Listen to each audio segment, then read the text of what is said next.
So today's topic is myasthenia gravis. Myasthenia gravis का दूसरा नाम होता है ग्रेव मसल वीकनेस। इसमें ऐसा होता है कि जो हमारे स्ट्राइएटेड मसल है, वॉलेंट्री मसल जो हमारे कंट्रोल में है, उनमें वीकनेस होने लग जाती है। ठीक है, ये क्रोनिक ऑटो इम्यून डिसऑर्डर होता है। इसमें बेसिकली ये होता है कि जो हमारे न्यूरोमस्कुलर जंक्शन है ना, वहाँ पर कुछ डिफेक्ट आ जाता है, जिसकी वजह से इम्पल्सेस पास नहीं हो पाते हैं। अब हम देखते हैं कॉजेज़ क्या हैं इस चीज़ की। तो सबसे पहली कॉज तो ये है कि जो हमारा न्यूरोमस्कुलर जंक्शन है, वहाँ पर कोई इंटरप्शन आ गया, उसकी नॉर्मल कम्युनिकेशन में इम्पल्सेस की कोई इंटरप्शन आ गया। ठीक है, तो ये माइस्थीनिया ग्रेविस का कॉज हो सकता है। और सबसे पहला तो हम इडियोपैथिक ही बोलेंगे, क्योंकि कभी कभार कोई रीज़न ही नहीं पता होता है हमें कि क्यों हो रहा है। फिर है ट्यूमर है थाइमस ग्लैंड में, क्योंकि थाइमस ग्लैंड जो होता है वो इम्यूनिटी के लिए रिस्पॉन्सिबल होता है, इम्यून सिस्टम का पार्ट है। वहाँ पर अगर ट्यूमर हो गया, या फिर थायराइड ग्लैंड में एबनॉर्मेलिटीज़ हैं, और हमें पता है कि ऑटो इम्यून डिसऑर्डर है, तो ऑटो इम्यून अटैक्स की वजह से भी हो सकता है। जैसे थायरोटॉक्सिकोसिस, जब T3 और T4 का लेवल ब्लड में बहुत ज़्यादा इंक्रीज़ हो जाता है, या रूमेटॉइड अर्थराइटिस, या फिर सिस्टमिक लूपस एरिथमेटोसिस। कुछ सर्टेन चीज़ें होती हैं जैसे कि emotional upset, respiratory tract infection, या कोई सर्जरी हो गई, या फिर ACTH थेरेपी, ये लीड करती है माइस्थीनिक क्राइसिस को, जो लीड करता है माइस्थीनिया ग्रेविस को। या फिर एंटीकोलिनर्जिक ड्रग की ओवर मेडिकेशन कर दें तो फिर उससे कोलिनर्जिक क्राइसिस हो सकता है, जिसमें क्या होता है, जो एसिटाइल कोलिन है वो बहुत ज़्यादा अमाउंट में सिक्रीट हो जाता है, और अगर कुछ बहुत ज़्यादा अमाउंट में हो जाए या फिर बहुत कम अमाउंट में हो, तो दोनों केस में फंक्शन जो है ऑल्टर करेगा। ठीक है, यहाँ पे न्यूरोमस्कुलर फंक्शन की बात हो रही है।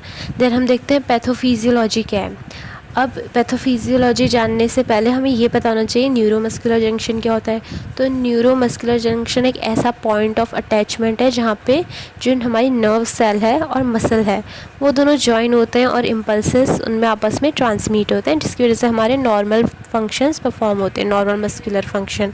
ठीक है, और एसिटाइलकोलाइन क्या है, ये एक न्यूरो ट्रांसमीटर है, इसकी वजह से क्या होता है, ये हेल्प करता है कॉन्ट्रैक्शन में स्मूथ मसल्स की, और ब्लड वेसल्स को डायलेट कर देता है, हार्ट रेट को स्लो कर देता है, और बॉडीली सिक्रीशंस को इंक्रीज़ कर देता है। अब इस कंडीशन में क्या होता है, कोई भी कॉज है, जनरली इडियोपैथिक का हमें मोस्टली पता नहीं होता है कि माइस्थीनिया ग्रेविस हो क्यों रहा है। ठीक है, उसकी वजह से क्या होगा, जो हमारा इम्यून सिस्टम है एक्टिवेट हो जाएगा। अब जब हमारा इम्यून सिस्टम एक्टिवेट हो जाएगा, तो हमें पता है जो हमारा थाइमस ग्लैंड है वो इम्यूनिटी के लिए रिस्पॉन्सिबल होता है। अब वो क्या एक्शन लेगा, वो लिम्फोसाइट्स को रिलीज़ करेगा, और वो लिम्फोसाइट्स क्या होंगी, वो होंगी एसिटाइलकोलिन रिसेप्टर एंटीबॉडीज़। जैसे कि इसका नाम है, ये क्या करेंगी, जो एसिटाइलकोलाइन के रिसेप्टर्स हैं वहाँ पर जाके बाइंड कर जाएंगी। अब अगर वो वहाँ पे जाके बाइंड कर जाएंगी, और वो जगह कौन सी है, वो है पोस्ट साइनेप्टिक मसल मेम्ब्रेन। ठीक है, यहाँ पे जाके जब वो बाइंड कर जाएंगी, तो जब नॉर्मल एसिटाइलकोलाइन रिलीज़ हो रहा होगा, उसके बाइंड होने के लिए तो जगह ही नहीं बचेगी, क्योंकि वो रिसेप्टर्स ऑलरेडी ब्लॉक हो चुके हैं एंटी एसिटाइलकोलाइन रिसेप्टर एंटीबॉडीज़ के थ्रू। तो क्या होगा, बहुत कम रिसेप्टर्स बचेंगे, और एसिटाइलकोलाइन उनमें बाइंड नहीं हो पाएगा, और ये लीड करेगा किसको, जो हमारा मसल कॉन्ट्रैक्शन है वो नहीं हो पाएगा, क्योंकि मसल एक्शन पोटेंशियल ही नहीं जनरेट हुआ है, क्योंकि एसिटाइलकोलाइन ही रिसेप्टर्स पे बाइंड नहीं हुआ है। इसकी वजह से डिफेक्टिव ट्रांसमिशन होगा इम्पल्सेस का, और मसल कॉन्ट्रैक्शन नहीं हो पाएगा, और loss of voluntary muscle strength होगी। यही है माइस्थीनिया ग्रेविस की पैथोफिजियोलॉजी। अब हम देखते हैं साइन एंड सिम्टम्स क्या है माइस्थीनिया ग्रेविस के। तो फिर हमें पता है कि जो हमारी वॉलेंट्री मसल्स हैं उनकी वीकनिंग हो रही है, उनमें वीकनेस आ रही है ना। तो हमारे वॉलेंट्री मसल्स कौन कौन से होते हैं, जैसे कि हमारे कुछ रेस्पिरेटरी मसल्स हैं, या फिर जो मसल्स हमें च्यूइंग और स्वेलोइंग में हेल्प कर रहे हैं, ये सारे मसल्स। तो जब इनमें वीकनेस आ जाएगी तो इनके फंक्शन भी ऑल्टर करेंगे, तो हमें पेशेंट में डिफ़िकल्टी इन ब्रीदिंग देखने को मिलेगी, च्यूइंग और स्वेलोइंग में डिफ़िकल्टी देखने को मिलेगी, पेशेंट में गैगिंग हो सकती है, चोकिंग हो सकती है, ड्रूलिंग हो सकती है ना।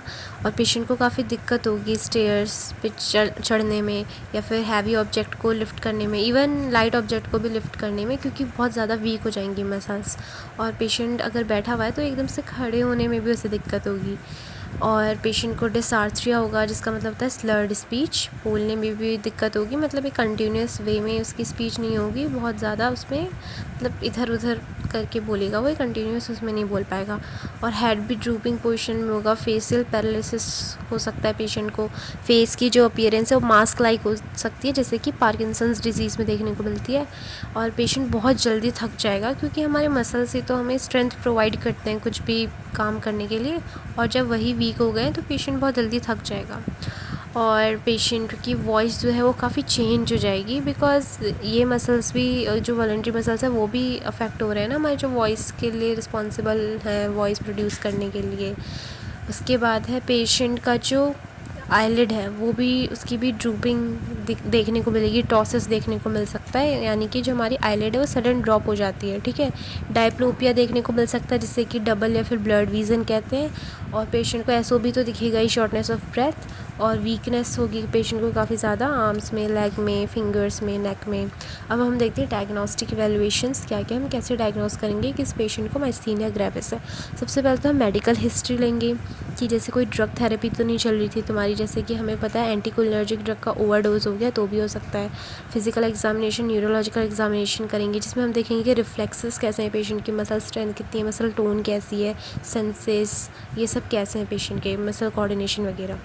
फिर हम CT एंड MRI कर सकते हैं चेस्ट का, रिपीटेटिव नर्व स्टिमुलेशन टेस्ट कर सकते हैं, सिंगल फाइबर इलेक्ट्रोमायोग्राफी कर सकते हैं। इसमें क्या होता है कि ये सिंगल फाइबर इलेक्ट्रोमायोग्राफी में हम देखते हैं कि कहीं कोई इम्पेयरमेंट तो नहीं है नर्व और मसल ट्रांसमिशन में, इसमें ये डिटेक्ट आ जाता है, ठीक है, डिटेक्ट हो जाता है इसमें।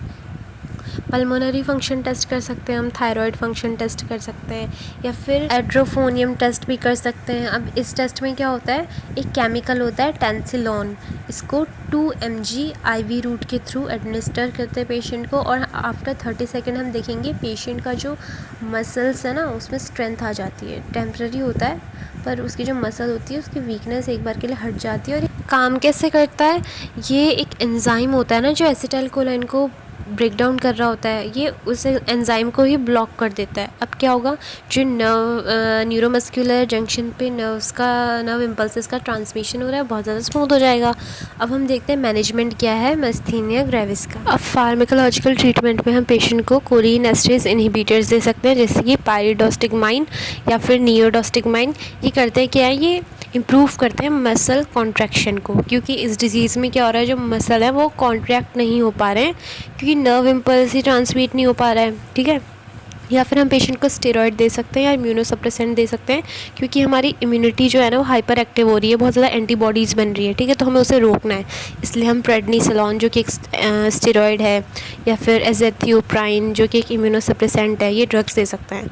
फिर हम प्लाज्मा फेरेसिस कर सकते हैं। इसमें क्या होता है, पेशेंट के ब्लड को निकाला जाता है, उसकी बाकी ब्लड सेल्स को अलग कर देते हैं और प्लाज्मा को अलग कर देते हैं। दैन जो बाकी पार्ट है प्लाज्मा को छोड़ के वो वापस ट्रांसफ्यूज़ कर देते हैं बॉडी में, और इसके साथ हम इम्यूनोग्लोबिन थेरेपी भी कर सकते हैं, ठीक है। फिर थाइमेक्टमी भी कर सकते हैं हम, जो थाइमस ग्लैंड होता है ना उसका रिमूवल। और ये किस कंडीशन में हम करेंगे, जब हमें थाइमोमा पेशेंट में मिलेगा, ठीक है। थाइमोमा क्या होता है, ये एक मैलिग्नेंट ट्यूमर होता है थाइमस ग्लैंड का, ठीक है। तो इसको सर्जिकली हम थाइमस ग्लैंड को रिमूव कर सकते हैं इस कंडीशन में, जब उसमें थाइमोमा है। उसके बाद है नर्सिंग मैनेजमेंट में, सबसे पहले हम नर्सिंग डायग्नोसिस देखेंगे। तो सबसे पहली नर्सिंग डायग्नोसिस हमारी बनेगी इनइफेक्टिव एयरवे क्लियरेंस की, ठीक है, related to respiratory muscle weakness as evidenced by patient is having dyspnea and difficulty in breathing। उसके बाद है सेकेंड डायग्नोसिस हमारी बनेगी इम्पेयर्ड फिजिकल मोबिलिटी की, related to weakness of voluntary muscle. Then third, risk for aspiration related to weakness of bulbar muscle and difficulty in swallowing. Imbalance nutrition, less than body requirement related to dysphagia, intubation और muscle paralysis. अब हम देखते हैं कि as a nurse हम क्या क्या nursing intervention लेंगे। सबसे पहले हमें ये इंश्योर करना है कि पेशेंट का जो एयरवे है वो पेटेंट है कि नहीं है, ठीक है। और हम जो इंट्यूबेशन के लिए इक्विपमेंट्स है, सक्शनिंग के लिए इक्विपमेंट्स, उन सबको बेड साइड में ही रखेंगे, ताकि ज़रूरत के टाइम पे वो हमें आसानी से वहीं पे मिल जाए। दूसरा ये है कि जब भी हम पेशेंट को मील फीड करवाएंगे तो हम पेशेंट को अपराइट पोजीशन में रखेंगे, और ये बोलेंगे कि स्वेलो करते टाइम जो चिन है उसे डाउनवर्ड कर लें, ठीक है। इससे एस्पिरेशन के चांसेस कम हो जाएंगे। और पेशेंट को ये हमें इंस्ट्रक्ट करना है कि खाना खाते वक्त आपको बोलना नहीं है, उसके बाद पेशेंट को अगर उसको रेस्पिरेटरी वो तो होगा ही, प्रॉब्लम तो होगी क्योंकि मसल्स काफ़ी वीक हो जाएंगी, तो ब्रीदिंग में डिफ़िकल्टी होगी ना। तो हम क्या करेंगे, पेशेंट को डीप ब्रीदिंग एक्सरसाइजेस करवाएंगे और कफिंग एक्सरसाइजेस करवाएंगे ताकि पेशेंट जो है वेल वेंटिलेटेड हो जाए। उसके बाद हम पेशेंट को इंस्ट्रक्ट करेंगे कि वो चेस्ट स्प्लिंट्स का यूज़ करे ब्रीदिंग के वक्त या फिर कफिंग एक्सरसाइजेस के वक्त, ताकि जो पेन है वो कंट्रोल हो जाए। उसके बाद है पेशेंट का जो हम न्यूट्रिशन और हाइड्रेशन है इसको रेगुलरली मेंटेन करके रहेंगे, चेक करते रहेंगे। और पेशेंट का जो डाइट प्लान है वो इस हिसाब से बनाएंगे कि वो पेशेंट को भी पसंद आए। उनके हम फैमिली से पूछ सकते हैं, पेशेंट से पूछ सकते हैं कि क्या क्या फेवरेट मील्स है, बट स्टिल वो मील्स ऐसी होनी चाहिए जो ईज़िली च्यूएबल हों, क्योंकि हमें ज़्यादा स्ट्रेस नहीं देना है बल्बर मसल पे भी। उसके बाद हम क्या करेंगे, पेशेंट को एक ऐसे रिलायबल कम्युनिकेशन मीन्स देंगे। मतलब इसका मतलब ये है कि जैसे पेशेंट को इमरजेंसी में हेल्प चाहिए हमारी, ठीक है, लेकिन वो एफ़र्ट्स नहीं डाल पा रहा, वो नहीं बोल पा रहा है, तो वो कैसे, मतलब कैसे कम्युनिकेशन होगा, कैसे हम तक मैसेज पहुंचेगा। तो हमें जैसे साइड में हमको ऐसे बज़र या फिर ऐसे कुछ कर सकते हैं जिससे कि ईज़िली हम कम्युनिकेट कर पाए। कुछ ऐसे रिलायबल मीन्स हम दे सकते हैं पेशेंट को, और ये हम उसको सबको सिखाएंगे कि कैसे करना है। उसके बाद है पेशेंट को बहुत ज़्यादा फटीग होता है इस कंडीशन में, तो हम उसे वेल रेस्ट प्रोवाइड करेंगे ताकि फटीग ना हो। So that's all for today. Okay, bye.